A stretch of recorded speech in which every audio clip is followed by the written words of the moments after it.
Hey everyone, आज हम class 9 का एटम्स एंड मॉलिक्यूल्स चैप्टर 3 के सपोर्ट मटेरियल के क्वेश्चंस देखने वाले हैं। Let me just show you.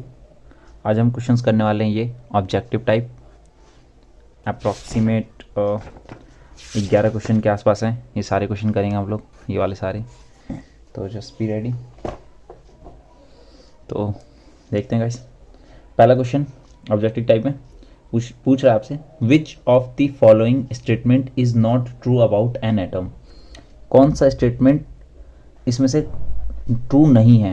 बाकी तीन स्टेटमेंट सही हैं, बाकी कौन सा स्टेटमेंट ट्रू नहीं है। तो जैसे मैंने आपको यहाँ टिक लगा रखा है, आप देख सकते हैं, atoms are not able to exist independently. Atom जो है इंडिपेंडेंटली एग्जिस्ट नहीं कर सकते। कहने का मतलब है केवल एटम्स जो है हमेशा कंबाइंड स्टेट में रहते हैं, वो कभी भी फ्री स्टेट में एग्जिस्ट नहीं करते। और अगर आप यहाँ पे एक्सेप्शन है, केमिस्ट्री में वैसे बहुत सारे एक्सेप्शंस हैं।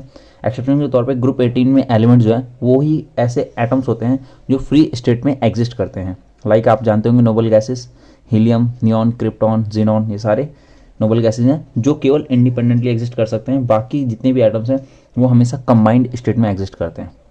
अब बात करते हैं गाइस क्वेश्चन नंबर सेकंड की। क्वेश्चन नंबर सेकंड में पूछा हुआ है, the chemical symbol for nitrogen gas is. Guys आपसे पूछा है नाइट्रोजन गैस का सिंबल इसमें से कौन सा है। तो यहाँ पे देखेंगे Ni, ये निकल का सिंबल है, निकल एक मेटल है। यहाँ पे देखेंगे N+, ये नाइट्रोजन का कैटायनिक फॉर्म है, मीन्स इस फॉर्म में नाइट्रोजन ने एक इलेक्ट्रॉन लूज किया है, इस वजह से N के ऊपर एक पॉजिटिव बना है। यहाँ पे ये नाइट्रोजन का एटम है और यहाँ पे उसने पूछा हुआ है नाइट्रोजन का गैसेस फॉर्म बताओ। तो नाइट्रोजन का गैसेस फॉर्म हमेशा नाइट्रोजन के मॉलिक्यूल के फॉर्म में गैस के रूप में एग्जिस्ट करता है, मीन्स N2। यहाँ पे दो नाइट्रोजन के बीच में ट्रिपल बॉन्डेड नाइट्रोजन मॉलिक्यूल है। अब बात करते हैं guys question number third, the chemical symbol for sodium is. Sodium का केमिकल सिंबल पूछ रहा है। तो SO ये किसी भी केमिकल का सिंबल नहीं है, किसी भी एलिमेंट का सिंबल नहीं है। HD ये भी किसी एलिमेंट का सिंबल नहीं है। ये सोडियम का सिंबल है बट ये करेक्ट सिंबल नहीं है, Na। यहाँ पे अगर आपने एटम्स एंड मॉलिक्यूल्स अच्छे से पढ़ा हो तो आपको पता होगा, फर्स्ट सिंबल में जो पहला लेटर होता है वो हमेशा कैपिटल होता है, सेकंड लेटर हमेशा स्मॉल होता है। तो यहाँ पे सेकंड लेटर भी इसका कैपिटल है, इसलिए रॉन्ग सिंबल है। जो फोर्थ सिंबल दे रखा है Na, ये बिल्कुल सही है इसका रिप्रेजेंटेशन। अब बात करते हैं गाइस आगे क्वेश्चन की।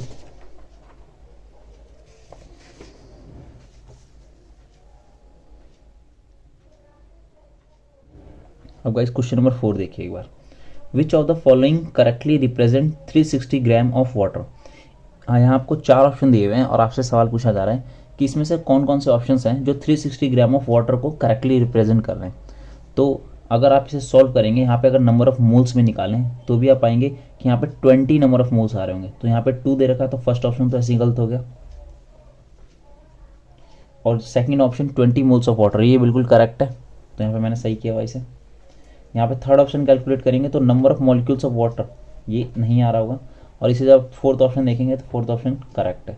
मीन्स यहाँ पे ऑप्शन कौन कौन से सही आ रहे हैं, सेकंड एंड फोर्थ। तो ऑप्शन के अकॉर्डिंग जाएंगे तो सेकंड एंड फोर्थ आपको यहाँ मिलेंगे, मीन्स इसका डी ऑप्शन बिल्कुल करेक्ट है।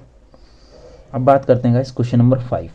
क्वेश्चन नंबर 5 कह रहा है, give the formula of the compound form from the following sets of elements.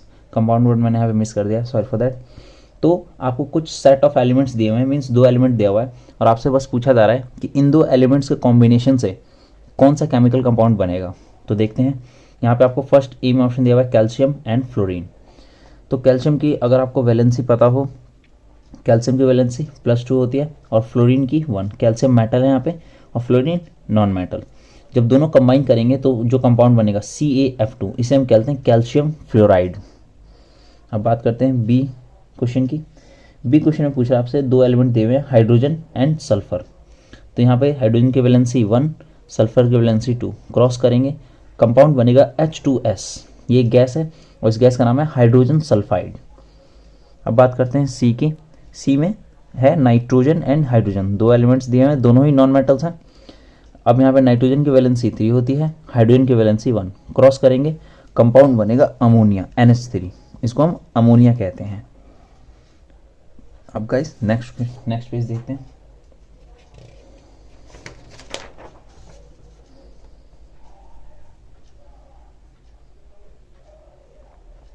Okay, D option देखते हैं। डी में कह रहा है आपको दो एलिमेंट्स दिए हुए हैं, कार्बन एंड क्लोरीन। तो अगर आप जानते होंगे कार्बन की वैलेंसी 4 होती है, क्लोरीन की वैलेंसी 1, दोनों ही नॉन मेटल्स हैं। जब यहाँ पे इन दोनों का आप कंपाउंड बनाएंगे तो बनेगा CCl4, इसे हम कहते हैं कार्बन टेट्राक्लोराइड। अब बात करते हैं ई, सोडियम एंड ऑक्सीजन दिया हुआ है आपको। सोडियम मेटल है, ऑक्सीजन नॉन मेटल। सोडियम की वैलेंसी 1 होती है एंड ऑक्सीजन की वैलेंसी 2, क्रॉस करेंगे देन कंपाउंड बनेगा Na2O, जिसे हम कहते हैं सोडियम ऑक्साइड। अब बात करते हैं एफ ऑप्शन की। तो एफ ऑप्शन में आपको दे रखा है कार्बन एंड ऑक्सीजन। अब यहाँ पे आपको अभी भी मैंने ऊपर बताया कार्बन की वैलेंसी होती है 2 एंड ऑक्सीजन की वैलेंसी होती है, कार्बन की वैलेंसी 4 एंड ऑक्सीजन की वैलेंसी 2। तो यहाँ पे जब वैलेंसी अगर कट सके, अगर इसे आप स्टैंडर्ड फॉर्म में ला सकें तो आप बिल्कुल इसे काटिए। जैसे 2 को 4 से काटेंगे तो 2 आ जाएगा एंड 2 से कट के 1 आ जाएगा। फिर से क्रॉस करेंगे तो कंपाउंड क्या बनेगा CO2, और इसे हम कहते हैं कार्बन डाइऑक्साइड, जो हम अपनी बॉडी से एक्सहेल करते हैं। अब बात करते हैं गाइस क्वेश्चन नंबर 6 की। क्वेश्चन नंबर 6 में आपसे पूछ रहा है right the molecular formula for the following compounds.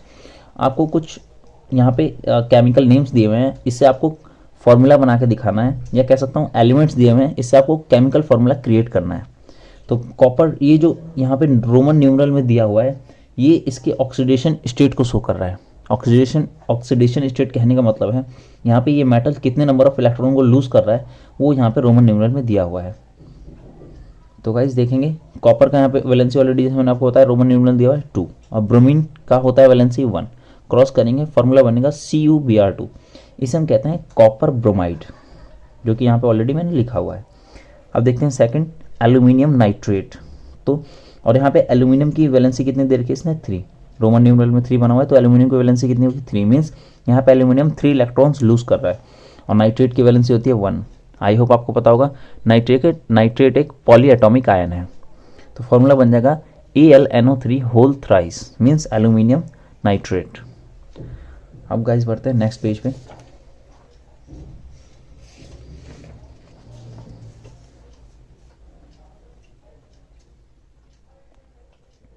अब सी ऑप्शन देखते हैं गाइस, इसका कैल्शियम फॉस्फेट। आई होप आपको पता होगा ये हमारे दांतों में पाया जाता है। यहाँ पे कैल्शियम के आगे रोमन न्यूमरल में 2 लिखा हुआ है, मीन्स यहाँ पे कैल्शियम ने 2 इलेक्ट्रॉन्स लूज किए हुए हैं, और ये बेसिक सी बात है कि कैल्शियम की वैलेंसी भी 2 ही होती है, और फॉस्फेट की 3। क्रॉस करेंगे फार्मूला बनेगा Ca3PO4 whole twice, calcium phosphate. अब बात करते हैं आयरन, यहाँ पे 3 दे रखा है, फिर सल्फाइड। तो आयरन ने यहाँ पे 3 इलेक्ट्रॉन्स लूज किए हैं, और सल्फर के साथ उसने बॉन्ड बना के कंपाउंड बनाया है। फेरस आयरन की वैलेंसी 3, सल्फर की वैलेंसी 2। क्रॉस करेंगे बन जाएगा कंपाउंड क्या Fe2S3, इसी को क्या कहा गया आयरन सल्फाइड। अब बात करते हैं ई में मर्क्यूरी 2 क्लोराइड। तो यहाँ पे मर्क्यूरी ने कितने इलेक्ट्रॉन लूज किए हैं 2, तो मर्क्यूरी की वैलेंसी 2, क्लोरीन की वैलेंसी 1। जब दोनों कॉम्बाइन होंगे आपस में बॉन्ड बनाएंगे तो फॉर्मूला क्या बनेगा HgCl2 हाइड्रो मर्क्यूरी क्लोराइड। अब बात करते हैं एफ की, मैग्नीशियम 2 क्लोराइड। तो देखते हैं गाइस मैग्नीशियम की वैलेंसी आपको पता होगा 2 होती है, और यहाँ पे भी रोमन न्यूमरल में 2 मैंने मेंशन किया हुआ है, एंड क्लोरीन की वैलेंसी 1 होती है, अभी ऊपर देखा हमने। क्रॉस करेंगे फार्मूला बन जाएगा MgCl2 मैग्नीशियम क्लोराइड, या मैग्नीशियम डाइक्लोराइड भी कह सकते हैं आप इसे। अब बात करते हैं guys question number 7, an element X form an oxide X2O3। कोई एक एलिमेंट है X नाम का, आपको बताया नहीं गया कौन सा एलिमेंट है, जो कि एक ऑक्साइड बना रहा है X2O3। आपसे 2 सवाल पूछे गए इसमें, state the valency of X की वैलेंसी पूछी आपसे, और पूछा है right the formula for chloride of X, means आपको फॉर्मूला लिखना है इसी एलिमेंट X का क्लोराइड का। तो सबसे पहले तो मैं आपको दिखाऊंगा जब इसका ऑक्साइड का फॉर्मूला X2O3 दे रहा है तो यहाँ पे कुछ ऐसा हो रहा होगा, X की वैलेंसी रही होगी 3 एंड ऑक्सीजन जिसकी वैलेंसी होती है 2। जब हम क्रॉस करेंगे तभी बन सकता है X2O3, मीन्स हमें ये तो पता चल गया इसकी वैलेंसी कितनी आ गई 3। तो यहाँ पे इसकी वैलेंसी 3 है, और अगर इसकी वैलेंसी 3 है मतलब इसके आउटर शेल में कितने इलेक्ट्रॉन्स हैं 3। तो उस हिसाब से मैंने 283 इसका इलेक्ट्रॉनिक कॉन्फ़िगरेशन लिख दिया। और अगर आप सही से समझ पा रहे हैं तो 8 2 10 3 13 नंबर एटॉमिक नंबर किसका होता है एल्यूमिनियम का, मीन्स यहाँ पे X कौन है एल्यूमिनियम। अब यहाँ पे क्लोराइड का फॉर्मूला पूछा था, तो X की वैलेंसी ऑलरेडी आपको पता चल चुकी है 3, और क्लोरीन की वैलेंसी होती है 1। तो जब आप फार्मूला बनाएंगे तो फार्मूला बनेगा XCl3, और आपको पता होगा एल्यूमिनियम का जो क्लोराइड का फार्मूला होता है वो भी यही होता है AlCl3, और यहाँ पे X मैंने मेंशन कर रखा है क्या है एल्यूमिनियम। तो आप जैसे भी एक्स के फॉर्म में करना चाहें तो एक्स के फॉर्म में आंसर कर सकते हैं, और अगर आप इसे एल्यूमिनियम बना के करें तो भी आंसर गलत नहीं होगा। आगे बढ़ते हैं गाइस, नेक्स्ट पेज।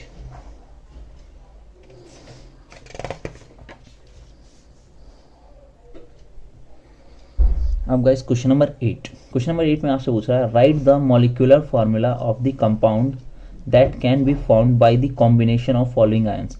मीन्स कह रहा है कि अगर आपको कुछ आयंस दिए हुए हैं, इनको कंबाइन किया जाए तो कंपाउंड का फार्मूला क्या बनेगा, या मॉलिक्यूलर फार्मूला क्या होगा। तो करके देखते हैं। यहाँ ये कॉपर है 2+, इसका ऑक्सीडेशन स्टेट दिखा हुआ है क्लोरीन, इसकी वैलेंसी दिखाई हुई है negative.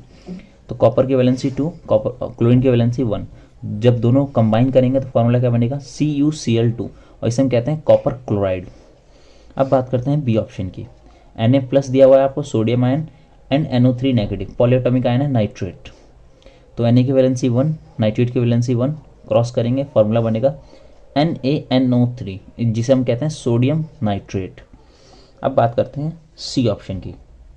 Fe3+ and SO4 2 negative है, ये फेरस है और ये सल्फेट आयन है, पॉलीएटॉमिक आयन है ये। फिर से देखते हैं, फेरस की यहाँ पे ऑलरेडी 3+ दिखा रखा उसने, मीन्स वैलेंसी 3 है, एंड सल्फेट की वैलेंसी 2, क्रॉस करेंगे फॉर्मूला बनेगा Fe2SO4 whole thrice, ferrous sulphate. अब आखिरी डी देखते हैं गाइस। Fe दे रखा है फेरस एंड क्लोरीन, यहाँ पे 3+ दे रखा है, मीन्स यहाँ पे आयरन की जो वैलेंसी कितनी है 3, एंड यहाँ पे क्लोरीन की वैलेंसी कितनी है 1। तो यहाँ पे फॉर्मूला बनेगा गाइस FeCl3, फेरस क्लोराइड। तो ये था गाइस इसका एक्सप्लेनेशन। अब आगे क्वेश्चन 9 देखते हैं।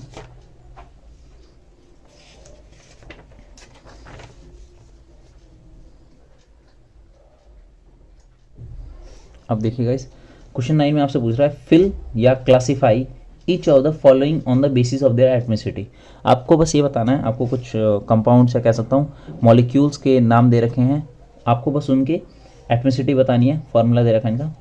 तो यहाँ पे मैंने नाम यहाँ पे लिखे हुए हैं, यहाँ पे मैंने इसकी एटमिसिटी बताई हुई है, साथ ही साथ मैंने इनका पॉसिबल स्ट्रक्चर भी बना दिया है, और साथ ही साथ आप पिक्चर भी देख रहे होंगे जो कि इसमें मैंने वीडियो में अपलोड की हुई है। तो देखिए ये है F2, इसे हम फ्लोरीन का मॉलिक्यूल कहते हैं।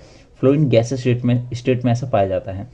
तो यहाँ पे आप देख पा रहे होंगे फ्लोरीन के 2 एटम्स आपस में जुड़े हुए हैं, तो इसकी एटमिसिटी कितनी हो जाएगी 2, और इस ऐसी एटमिसिटी को हम डाई एटॉमिक बोलते हैं, means fluorine diatomic state में ऐसा पाया जाता है। और स्ट्रक्चर देख रहे होंगे आप इसका, F ये बॉन्ड बना हुआ है बीच में, और फिर F दोनों जुड़े हुए हैं आपस में। ये है NO3, अभी मैंने आपको काफ़ी एग्जाम्पल्स करवाए थे, ये नाइट्रेट का आयन है। तो यहाँ पे आप देख पा रहे होंगे, यहाँ पे नाइट्रोजन 1 है और ऑक्सीजन 3 है, तो टोटल कितने नंबर ऑफ एटम्स होंगे 4। तो एटमिसिटी कितनी होगी इसकी 4, और इस तरीके के एटमिसिटी को हम बोलते हैं टेट्रा एटॉमिक। और यहाँ पे मैंने इसका स्ट्रक्चर बनाया हुआ है, N एंड देन 3 ऑक्सीजन इससे जुड़े हुए हैं। ये है N2O, नाइट्रोजन ऑक्साइड, और यहाँ पे ऑब्वियसली नाइट्रोजन की 2 एटम्स हैं, यहाँ पे ऑक्सीजन का 1 एटम है, और यहाँ पे टोटल नंबर ऑफ एटम्स कितने हो गए 3, इसलिए ये ट्राई एटॉमिक। और यहाँ पे मैंने इसका स्ट्रक्चर बनाया हुआ है गाइस। ऑक्सीजन जितना ज़्यादा दूर हो सके पॉसिबल उतना दूर हम बनाते हैं। आप देख पा रहे होंगे स्ट्रक्चर यहाँ पे 180 डिग्री दोनों दूर है आपस में। अब ये है फॉस्फोरस का मॉलिक्यूल P4। यहाँ ऑब्वियसली यहाँ पे 4 एटम्स हैं, तो कैसा एटमिसिटी हो गया 4, टेट्रा एटॉमिक। और यहाँ पे मैंने इसका स्ट्रक्चर बनाया है, ये कुछ काइट शेप में पाया जाता है। आप अगर इसे ढंग से देख रहे होंगे तो काइट, इसका काइट जैसा शेप होता है। अब बात करते हैं H2O2। तो सबसे पहले इसके नंबर ऑफ एटम्स गिनते हैं। यहाँ पे हाइड्रोजन भी 2 हैं और ऑक्सीजन भी 2 हैं, और यहाँ पे टोटल नंबर ऑफ एटम्स कितने होंगे 4। इस तरीके का हम एटमॉस्फेयर क्या बोलते हैं टेट्रा एटॉमिक। और यहाँ पे आप इसका स्ट्रक्चर देखेंगे, बेंट चेयर फॉर्म इसका स्ट्रक्चर होता है, और इसे हम कहते हैं हाइड्रोजन परऑक्साइड। ये बहुत ही अच्छा एक ऑक्सीडाइजिंग एजेंट होता है, इसके बारे में आप बड़ी क्लासेस में अच्छे से पढ़ेंगे। अब आगे बढ़ते हैं गाइस।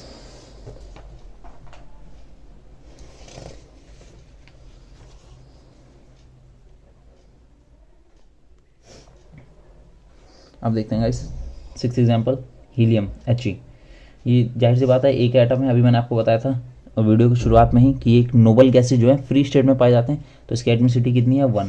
और इस तरीके की एटमिसिटी को हम बोलते हैं मोनो एटॉमिक। मोनो मतलब सिंगल, एटॉमिक मतलब एटम्स, तो सिंगल एटम के रूप में पाया जाता है। तो सिंगल एटम है तो ऑब्वियसली सिंगल ही रहेगा, इसके साथ कोई भी बॉन्ड बनाने वाला नहीं है। यहाँ पे Ag गाइज है तो ये मेटल वैसे, बट याद रखिएगा इसे हम नोबल मेटल कहते हैं। ये बहुत ही कम रिएक्टिविटी शो करता है, इस वजह से ये कभी कभी फ्री स्टेट में भी पाया जाता है।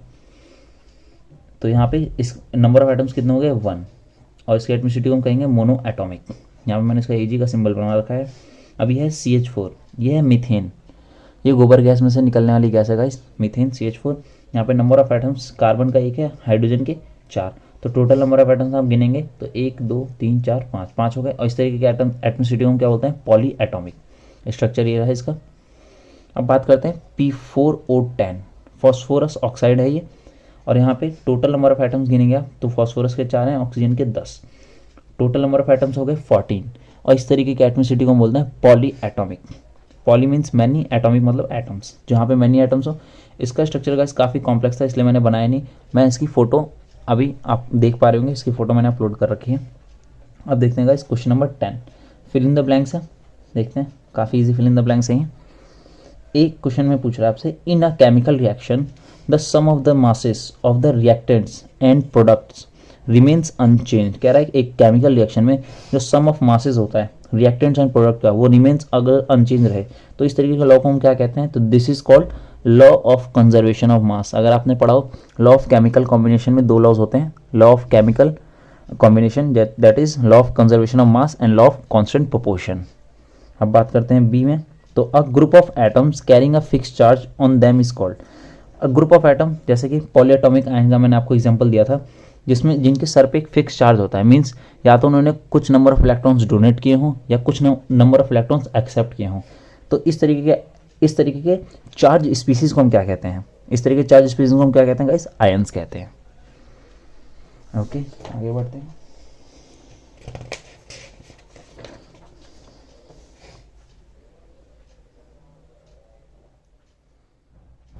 अब गाइस देखते हैं C part, the formula unit mass of Ca3PO4 whole twice is.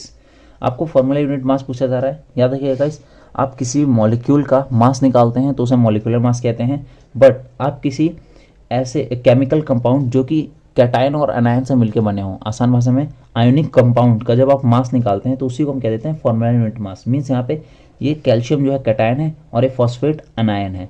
तो आप जब भी किसी चार्ज स्पीसीज से मिलकर कोई केमिकल कंपाउंड बना हो उसका मास जब निकालेंगे तो उसी को हम कहते हैं फॉर्मूला यूनिट मास।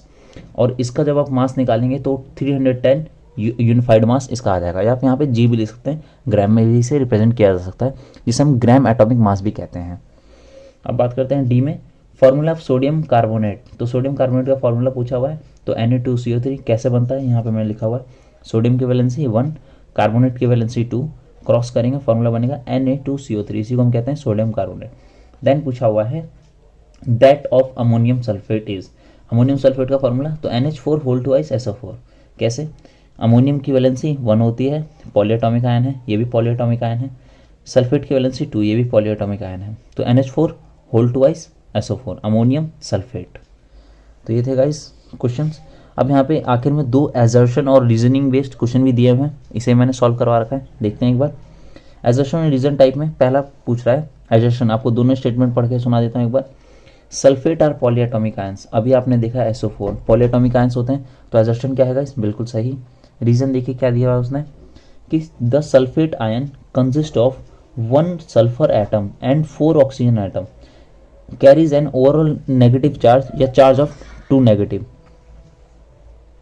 तो देखते हैं गाइस, यहाँ पे एक सल्फर है, ऑब्वियसली यहाँ पे 4 एटम्स होते हैं ऑक्सीजन के, तो बिल्कुल सही बात है, और 2 नेगेटिव, SO4 2 नेगेटिव होता है, तो यहाँ पे दोनों नेगेटिव भी मेंशन किए हुए हैं, मीन्स इसका रीजन भी सही है। तो इस तरीके जब भी एजर्शन भी सही हो, रीजन भी सही हो, और एजर्शन करेक्ट एक्सप्लेनेशन हो रीजन का, तो इस तरीके क्वेश्चन का आंसर क्या होता है गाइस, ए।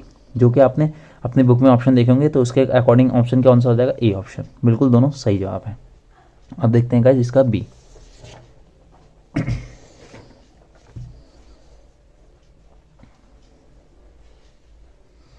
अब देखते हैं गाइस इसमें बी में एजर्शन, एजर्शन कह रहा है atomicity of oxygen is 2, oxygen की एटमिसिटी 2 होती है।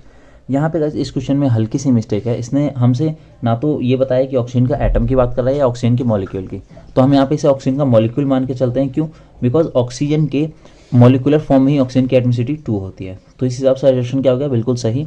अब बात करते हैं रीजन की, तो 1 mole of an element contain इतने number of atom means Avogadro number of atoms 6.022 into 10⁻23 atoms. तो ये बात भी बिल्कुल सही है, बट क्या ये एजर्शन का करेक्ट एक्सप्लेनेशन है? तो बिल्कुल भी नहीं, ये एजर्शन का करेक्ट एक्सप्लेनेशन ही है। दोनों स्टेटमेंट अपने आप में सही है, बट इसका करेक्ट एक्सप्लेनेशन ना होने की वजह से यहाँ पे ऑप्शन क्या हो जाएगा? बी। और इसका मैंने यहाँ पे एक्सप्लेनेशन भी कर रखा है। एजर्शन O2 यहाँ मॉलिक्यूलर फॉर्म में है, ऑक्सीजन जिसे आप प्राणवायु भी कहते हैं, जो हम अपनी बॉडी में इनहेल करते हैं, और ये डायटोमिक है। इसकी एटमिसिटी कितनी हो जाएगी? यहाँ पे 2। अब रीजन की बात करें, जहाँ रीजन में दे रखा था, तो 1 मोल ऑफ एनीथिंग आपने पढ़ रखा होगा। 1 मोल ऑफ दुनिया की कोई भी सब्सटेंस ले लीजिए, अगर उसमें 1 मोल है तो वहाँ पे नंबर ऑफ एटम्स, आयन्स या मॉलिक्यूल्स कितने होंगे? Avogadro number means 6.022 into 10⁻23 atoms होंगे। तो ये था गाइस आज का complete explanation. Thanks for being here. इसके अलावा भी अगर गाइस आपको और अब नेक्स्ट चैप्टर जो है स्ट्रक्चर ऑफ एटम, अगर उसकी वीडियोस चाहिए तो please let me know in the comment section. Thank you.